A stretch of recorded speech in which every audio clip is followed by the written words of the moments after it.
민주당 이재명 세력은 국가를 혼란으로 몰아가는 내전 세력입니다. 우리는 책임있는 집권 여당으로서 이재명 내전 세력의 내전 유도, 사회 혼란 유발에 맞서 차분하고 질서 있게 혼란을 수습해 나아가야 합니다. 헌재 판결 전후의 국정안정과 혼란 수습에 대비해 나가겠습니다. 국민의힘이 윤 대통령이 구치소에서 풀려나자마자 관저를 방문해서 내란 세력과 한몸임을 자인하더니 이번에는 헌법재판소 판결을 앞두고 릴레이 겁박 시위를 이어가겠다고 합니다.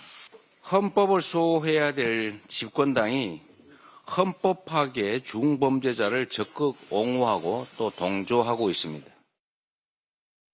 여야가 서로를 겨냥해서 그쪽은 내전 세력입니다. 무슨 소리예요? 그쪽은 내란 세력 아닙니까? 이렇게 서로들 규정을 하고 있습니다. 내전, 내란, 굉장히 무서운 단어인데요. 너무나 쉽게 나오고 있습니다. 자, 이런 상황에서 오늘 민주당이 긴급하게 한 가지 내용을 공개합니다. 간단히 말씀드리면 암살 계획을 제보받았다는 겁니다. 민주당의 목소리 들어보시죠. 최근에 저희 이재명 당대표님에 대한 그 신변의 위협에 좀 제보가 좀 있어가지고요. 많은 의원님들께서 연락을 문자로 받으셨는데 러시아제 권총을 밀수해서 이재명 대표를 암살할 계획을 가지고 있다라는 문자를 여러 의원들이 받으셨습니다. 그래서 당분간은 대표님의 경호에 최선을 다해달라는 지금 당에서는 대표님의 경호를 위해서 신변 보호 요청을 검토하고 있습니다. 권총을 사용한 암살 계획이 있다는 제보를 받았다는 겁니다. 자세히 좀 보겠습니다. 오늘 민주당 황정화 대변인이 기자들에게 저렇게 알렸어요. 다수 의원들이 제보 문자를 받았는데 그 내용은 러시아제 권총을 밀수해서 이재명 대표 암살하려는 계획이 있다라는 겁니다. 이런 내용의 제보 문자를 받았다는 거예요, 지금요. 자, 그렇다면 이게 약간 심각해질 수 있잖아요. 그 이후에 당에서 여러 가지 조치를 합니다. 다음 보겠습니다. 크게 두 가지 내용이 나오는데요. 이재명 대표 경호를 위해 신변보호 요청을 하는 걸 검토 중이다. 그렇다면 이건 경찰 쪽에 아마 신변보호 요청을 한다는 얘기죠. 검토 중이다. 빠르면 오늘 요청을 할 수 있다는 거고요. 그리고요, 민주당에서요, 이재명 대표가 방탄복을 착용해야 한다고 건의를 했답니다. 혹시 모를 만일의 불상사, 이런 걸 대비하겠다는 거죠. 신변보호 요청 얘기가 나왔고요. 방탄복 착용 얘기까지 조치로서 나온 겁니다. 자, 이 얘기 좀 해보죠. 강성필 민주당 부대변인이 나와 계시고요. 그리고 김철현 경일대 특임교수 자리하고 계십니다. 안녕하십니까? 안녕하십니까. 우선 강성필 부대변인, 이게 무슨 일입니까? 어떤 제보를 받았다는 겁니까? 지금 구체적으로 좀 들으신 바를 설명해 주시죠. 네, 일단 저희 당 그 황정화 대변인에 따르면 예. 어쨌든 저희 민주당내 현역 국회의원들의 다수의 의원들이 이재명 대표와 관련된 테러에 대해서 제보를 받았다는 겁니다. 근데 사실 저도 과거에 이제 당 대표실에 비서실에서 근무를 해봤지만 예. 이 당 대표의 메일, SNS, 전화에 대한 문자 그리고 또 당의 여러 루트를 통해서 여러 가지 제보가 모여집니다. 예. 사실 그 여러 가지 제보 중에는 테러라든지 암살이라든지 협박이라든지 여러 가지 내용들이 있습니다. 예. 근데 우리가 여기에 대해서 일일이 다 확인할 수는 없잖아요. 그렇죠. 그렇기 때문에 여기서 신빙성이 있다, 좀 구체성이 띄어지는 것에 대해서는 저희가 경찰과 협조를 해가지고 처음에는 내부적으로 확인을 좀 하는 절차가 있습니다. 그런데 내부적으로 확인하는 과정에서 이게 짧은 시간 안에 어떤 파악이 되지 않거나 어떤 노출이나 제압이 되지 예. 않는다고 판단이 되면 이걸 공개적으로 돌리는 것이 이제 절차인데 오. 그런 차원에서 이미 당의 여러 의원 특히 박지원 의원 같은 경우도 나도 그런 문자를 받았다. 러시아제 권총을 수입을 해가지고 이걸 가지고 테러를 하려고 한다더라. 예. 그리고 과거 정보사 출신 장교들이 또 제보를 해줬다. 이 정도의 어떤 러프하게 출처를 밝혔습니다. 오늘 이게 이 제보가 군 측으로부터 받았다 이런 설명이 있었는데 그 네. 군 측이 과거 군 정보사에서 근무했던 장교 출신까지 전직 군인들로부터 그런 내용의 제보를 받아 이렇게까지 지금 설명이 된 겁니까? 네, 맞습니다. 그렇기 때문에 또 이재명 대표 같은 경우 작년에 이미 테러를 한번 당한 경험이 있습니다. 예. 그렇기 때문에 다른 건 몰라도 이 정말 이 신변 보호와 관련돼서는 돌다리를 계속해서 두드려 가면서 처신을 하는 것이 지금의 위급한 상황을 대처하는 것이다. 그래서 그 일방 연장 성산에서 예. 김병주 의원 같은 경우는 이제 어떤 방호복 원래부터 본인은 입고 계신다고 하더라고요. 이 조끼라든지 팔에 토시를 차는 것을 또 다시 한번 적극적으로 제안을 했다고 합니다. 그러면은 이재명 대표가 오늘 이후에 방탄복을 착용할 가능성이 생긴 겁니까? 저는 이제 찼으면 좋겠습니다. 근데 이제 대표로서는 이게 또 자칫 또 국민들에게 또 우리 야당의 지지자와 또 다른 여당의 지지자들에게 어떻게 비춰질지 또 고민을 해야 되는 거거든요. 그럴 수 있어요, 또. 네. 그렇기 때문에 일단은 행사를 좀 선별을 해가지고 야외나 어떤 그런 집회라든지 그런 걸 예, 조금 예. 자제를 하고 좀 내부 행사 쪽으로 좀 돌리는 것이 있고 하지만 그럼에도 불구하고 그럴 수 없는 행사들은 또 나름대로 대책을 세워야 될 것 같습니다. 일단 오늘 민주당이 이런 내용을 공개를 좀 했거든요. 이와 관련해서 오늘 이재명 대표의 반응이 좀 있었고요. 국회에서 열린 회의에도 이 내용이 주제로 좀 들어가 있었습니다. 여러 가지 질문과 답변이 좀 있었거든요. 확인해 보겠습니다. 신변 위협 관련 제보가 많이 들어온다고 해서 좀 어떻게 보십니까? 뭐 몰지각한 사람이 일부 있겠지만 대체적으로는 우리 국민들의 수준을 믿습니다. 지금 이재명 민주당 대표에 대해서 암살 계획 제보가 들어왔어요. 그래서 경찰이 신변보호를 하는데 저도 어제 저녁에 그 문자를 받았어요. 너 조심해라. 왜냐하면은 소련적 권총을 지금 수입해서 암살을 계획하고 있으니까 너도 조심해라. 나서지 마라. 이런 게 왔는데.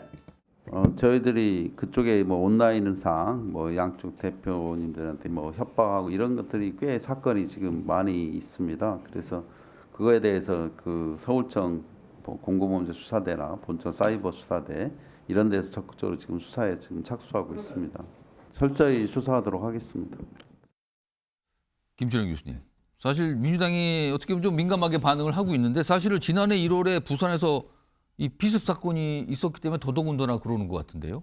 맞습니다. 그 지난해 1월 뭐 부산에서 일단 약간 뭐 우리 칼테러까지 당했기 때문에 그렇습니다. 아마 굉장히 뭐 이재명 대표에 대한 어떤 권총에 대한 살해 위협은 엄청나게 큰 거거든요. 이건 또 차원이 다른 문제거든요. 이거는. 근데 또. 저거는 좀 제보의 신빙성부터 좀 파악해야 된다고 그렇죠. 보는데 그게 또 중요하겠습니다. 그리고 민주당 의원이 저 이재명 대표에 대한 어떤 암살 계획을 얘기하면서 너무 아주 간단한 단신 얘기하듯이 하고 있거든요. 여러 명의 의원들이 문자를 받았는데 예. 이재명 대표에 대한 암살 계획이 있다. 예. 이러면 상당히 굉장히 좀 충격적인 사건일 그렇습니다. 수도 있는데 그 부분을 전달하는 게 너무 가볍게 얘기하는 거 보면 그 두 번째는 보면 저 신변 보호보다도 더 중요한 거예요. 그 제보를 한 그 문자를 보낸 사람에 대한 수사 의뢰를 해서 구체적으로 그 사람은 구체적으로 어떤 내용으로 왜 했는 무엇을 건지. 갖고 그걸 하는지를 그렇죠. 얘기해야 되는데 그냥 문자 하나가 들러왔는데 거기에 뭐 전 정보사 장교들이 뭐 러시아제 이 권총을 수입해서 밀수를 예. 해서 뭐 이재명 대표도 암살 계획을 갖고 있다 이런 것들은 굉장히 조금 소설에 가까울 수도 있는 거거든요. 어떻게 보면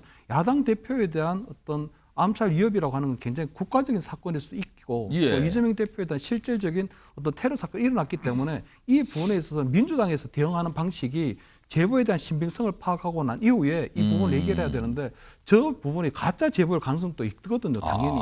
그렇기 때문에 저는 이재명 대표에 대한 어떤 신변 예. 보호나 이런 부분들도 함께 있어야 되지만 마찬가지로 그 제보에 대한 신빙성을 파악해서 가짜 제보일 경우에는 예. 괜히 국가적인 대립과 혼란만 키울 가능성도 있기 때문에 예, 예. 그 부분을 같이 좀 병행을 해야 된다. 지금 민주당에서 어떤 이재명 대표에 대한 암살 계획을 얘기하면서 하는 부분에 있어서 민주당에서도 너무 가볍게 이 부분을 얘기하고 있고 오히려 국가적 혼란만 키울 수 있기 때문에 예. 그 부분을 좀 유념했으면 좋겠다 이런 말씀 드립니다.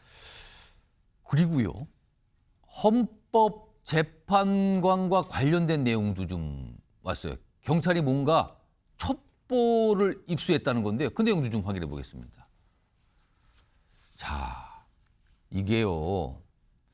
청년단체, 한 청년단체가 보수 성향 단체 인사의 지원을 받아서 택배기사 등으로 위장한 다음에 헌재의 헌법재판관 기습 테러 계획을 짜고 있다. 모의하고 있다. 지금 테러 모의를 하고 있다. 이런 첩보를 경찰이 입수했고 지금 수사 중이랍니다. 이런 내용도 또 알려졌어요. 지금요. 강성필 부대변인. 네. 이거 윤석열 대통령 탄핵심판 선고를 앞둔 가운데 나온 첩보라. 역시 이제 경찰도 긴장하면서 주의 깊게 보는 것 같아요. 지금요. 네, 정말 우리가 이미 벌써 서부지법 난동 사태를 한번 겪지 않았겠습니까? 그런데 그 서부지법 난동 사태도 사실 그 전에 여러 가지 커뮤니티에서 이러한 모의를 정황했던 상황들이 있었는데 사실 저희가 조금 가볍게 생각한 면이 있었다고 저는 생각을 합니다. 그런데 그 이후에도 이제 헌법재판소에 대해서 좀 공격을 해야 된다라는 식의 어떤 내용들이 좀 모의가 되는 상황으로 좀 발전될 수 있는 것들이 포착이 된 게 있어요. 예를 들어서 뭐 답사를 했다거나 또 헌법재판소의 평면도를 공유를 한다거나 예. 그리고 또 경찰차가 있을 거니까 이 경찰차를 넘어설 수 있는 사다리와 야구방망이를 준비해야 된다거나 그리고 영화 과거에 더 퍼지라는 게 있었거든요. 그러니까 어떤 날짜 하나를 딱 정해가지고 그날은 그 누구도 척사를 하더라도 용인이 되는 그야말로 소설과 같은 영화인데 이 영화의 어떤 퍼지데이라는 것들을 공존하게 이렇게 좀 퍼져 있으면서 예. 이게 상당히 우려되는 상황이다. 그래서 저는 여기에 대해서 이 경찰 당국이 뭐 진공 상태로 만들겠다라는 정도로 철저하게 준비를 하고 있다는 걸 잘 알지만 예. 그래도 사전에 이런 커뮤니티에서의 어떤 정황을 좀 포착해서 사전에 예방할 수 있는 조치도 좀 필요하다 이렇게 보여집니다. 아, 이게 지금 앞가는 무슨 암살 계획. 지금은 테러 모의. 이게요. 말이 단순하지 굉장히 무시무시한 일들입니다. 이게 단순히 어떤 그냥 실제는 존재하지 않지만 죄송합니다. 존재하지 않지만 약간의 장난성 해프닝 차원인 건지 진짜 뭐가 있는 건지 이거는 좀 정확하게 짚어보고 경찰이 좀 들여다보겠죠. 기다려 보겠습니다. 이런 가운데요. 아직 윤석열 대통령 탄핵 심판 선고일이 잡히지 않았죠. 근데 경찰은 일단 대비를 하고 있는데요. 다음 화면 좀 보겠습니다. 이런 대비까지 지금 하고 있답니다. 선고일이 지정이 되면 그날 그 뒤에 민간 총기 출고 금지하는 걸 검토합니다. 그러니까 민간인들 소유의 총기들이 있어요. 근데 그거는 평소에는 갖고 있을 수가 없는 거죠. 경찰서 같은 데 있는데 맡겨야 되는 거거든요. 그랬다가 이제 어떤 때 부인 요청하면 그때는 내주는 건데 이걸 아예 이제 당분간 총 내줄 수 없습니다. 금지하는 겁니다. 이걸 검토한다는 겁니다. 이유는 향후에 혹시 모를 어떤 불상사, 폭력행위, 테러 가능성 이런 걸 아예 원천 차단하겠다. 이런 뜻인 겁니다. 김철원 교수님, 네. 좀 저기 화면에 잠깐 표시했는데 지난 2017년 박근혜 전 대통령 탄핵 선고 당시에도 총기 출고 금지가 전면 있었다면서요? 그렇습니다. 그러니까 아무래도 이제 그 대통령 탄핵이라고 하는 부분들이 아무래도 기각과 인용이라는 선고가 내려졌을 때 아무래도 찬반 양론이 굉장히 극단적으로 갈리게 되는 부분이 있거든요. 예. 그리고 상대를 굉장히 악마화하고 어떤 극단적인 어떤 폭력의 형태로 나타날 수 있기 때문에 그 부분에 대해서 아마 경찰에서 사전적으로 조치를 하는 것 같고요.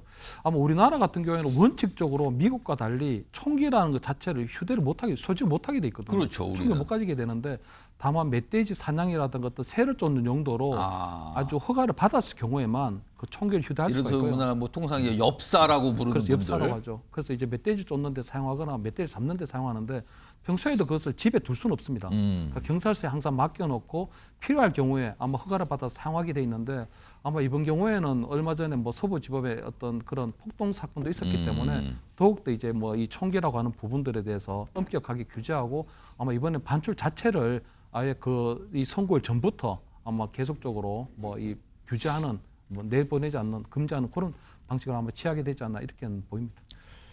강성필 부대변인 지금 네. 이제 총기 출고 금지를 경찰이 검토하겠다는 거잖아요. 아마 네. 이 정도면은 뭐 하려는 것 같고요. 그리고 경찰이 지금 국토부에 뭐 이런 요청을 했다는 얘기도 나와요. 헌법재판소 상공을 그러니까 드론 비행 금지구역. 그러니까 드론이 헌법재판소 근처에 뜰 수 없게 네. 뭐 그렇게 좀 요청을 했다 그러는데 이거는 왜 그런 겁니까? 제가 지인이 예. 이 중국산 드론을 한 200만 원짜리 정도를 가지고 있어요. 200만 원 정도 네. 상당의 네, 중국산 드론. 네. 근데 제가 그 기능을 한번 봤는데요. 예. 야, 이 기능이 상상을 초월합니다. 저는 처음으로 눈앞에서 그걸 봤는데 예. 높이도 날지만 이게 설정에 따라서 자동 주행도 가능합니다. 그러니까 그 상황에서 직진으로 이렇게 올라가가지고 반지름을 설정해주면 그 원형으로 쭉 돌아가지고 정찰을 할 수도 있고. 그러니까 하늘에서 자율주행을 하는 거예요, 드론이 그냥? 맞습니다. 그래서 그냥 저는 그걸 순간적으로 보는 순간 예. 예를 들어서 캡사이신 같은 것들을 아주 그냥 가볍게 장착을 해도 충분히 비행을 하는데 문제가 없겠더라고요.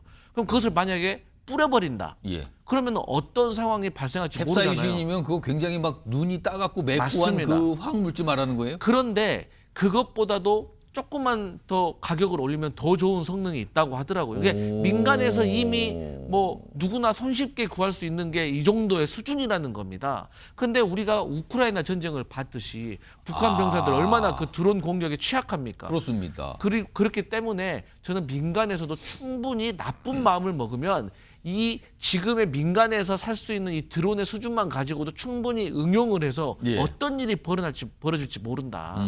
그렇기 때문에 저는 꼭 이러한 조치가 필요하고 사실 그래서 우리가 일반 상시에도 평시에도 이 드론과 관련돼 가지고 비행을 할 때 구역이 다 정해져 있습니다. 할 수 있는 것과 할 수 없는 것들. 그런데 정말 헌법재판소와 관련해서 이 최근에 있었던 이런 여러 가지 상황을 감안을 한다면 예. 드론에 대한 어떤 제한 규칙도 꼭 필요한 것 같다. 저는 그래 보입니다. 그러니까 지금 헌재를 중심으로 거의 한 2km 정도 반경 그 사이에 좀 비행 금지고 드론을 띄울 수 없게 하는 네. 이런 조치를 지금 하려는 것 같아요. 경찰에서요. 정부에 요청을 했답니다. 생각지도 못한 일들이 자꾸만 벌어진다. 굉장히 무서운 거잖아요. 암살, 테러 뭐 이런 얘기가 좀 걱정 속에 거론됐습니다. 지금.